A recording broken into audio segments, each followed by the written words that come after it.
Evil. It doesn't always wear a mask. It doesn't always come with horns, knives, or blood. Sometimes it wears a smile. Sometimes it looks like you. Welcome to Dark Psychology.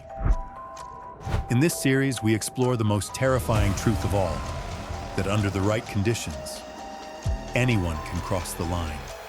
Anyone can become cruel. Anyone can become evil.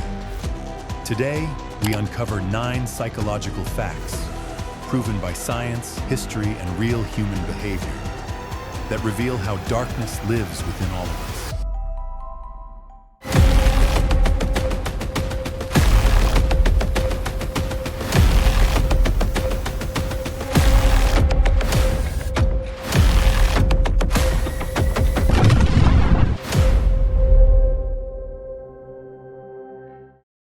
Number 1.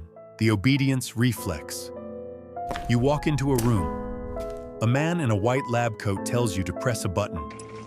Each time you press it, someone on the other side screams. You hesitate. He insists.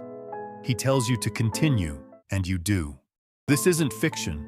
It's the Milgram Experiment, 1961. Psychologist Stanley Milgram wanted to test how far ordinary people would go when ordered by an authority figure.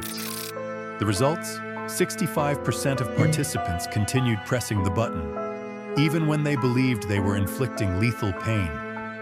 Why? Because a man in a lab coat told them to. This is the obedience reflex, our deeply rooted psychological tendency to submit to authority, even when it goes against our own morals. It's how regimes rise. It's how evil hides in obedience. Number 2, the Lucifer Effect. A college basement, fluorescent lights buzz, cameras roll. 24 students, once ordinary, are divided into prisoners and guards. It was just a simulation, or so they thought. This is the Stanford Prison Experiment, 1971, California. Psychologist Philip Zimbardo watched as students transformed. Guards became cruel, prisoners broke down.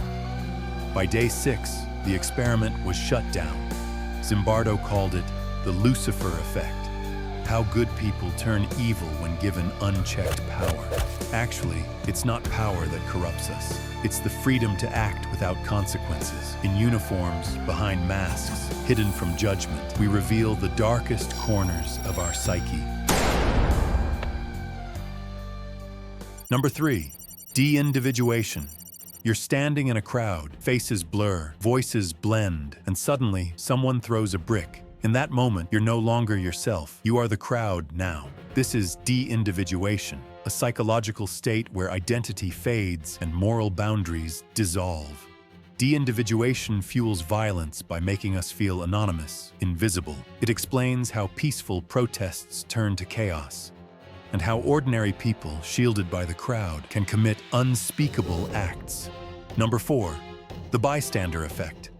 March 13th, 1964, New York City. Kitty Genovese is stabbed outside her apartment. She screams loudly. Windows open, lights flick on, but no one comes. Later, it's discovered that dozens of people heard her, but they all thought someone else would act.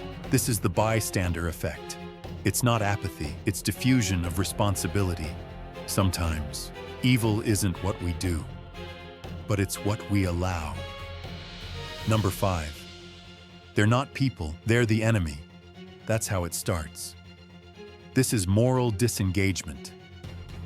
When language, propaganda, and ideology strip others of their humanity. It's how genocide becomes possible. It's how cruelty becomes policy. When we stop seeing others as human, we stop treating them like humans. History isn't full of monsters, it's full of people who looked away. The most dangerous lies are the ones we tell ourselves.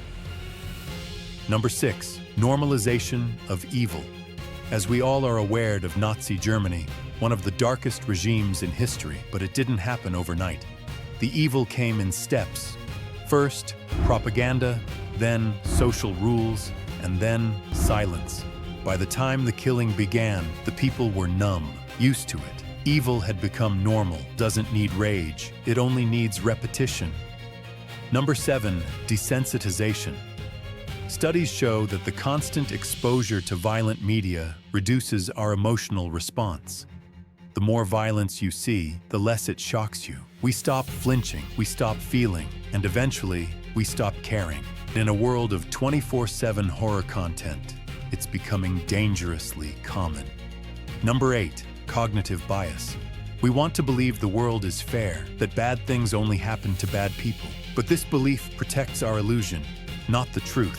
It blinds us to injustice. It silences victims. It shifts blame onto the suffering. Evil thrives when we refuse to believe that the innocent can suffer and that we might be next.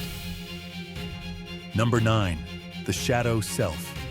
Carl Jung believed we all carry a shadow, the part of ourselves we refuse to see, our rage, our cruelty, our desire to dominate, hurt, or destroy. And the more we suppress it, the more it festers. Serial killers, war criminals, abusers, they weren't born monsters. They let their shadows lead. The scariest part?